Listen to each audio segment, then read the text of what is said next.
লিফলেটটি পড়বেন।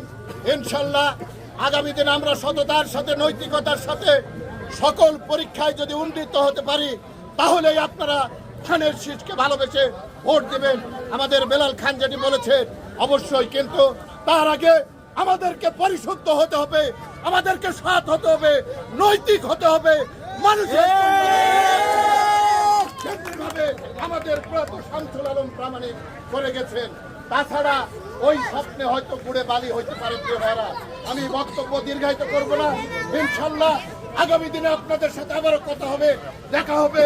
আমরা ঐক্যবদ্ধভাবে ওই যারা ষড়যন্ত্রকারী, যারা ঘরে ঢুকে আজকে ধর্মীয় অনুভূতিকে আঘাত করার মাধ্যমে ধর্মীয় অনুভূতিকে পুঁজি করে যারা রাজনীতি করতে চায়, আগামী দিনে মাঠে ময়দানে আমরা আমাদের কর্মের মধ্যে দিয়ে তাদেরকে প্রতিহত করবো ইনশাআল্লাহ। ভালো থাকবেন।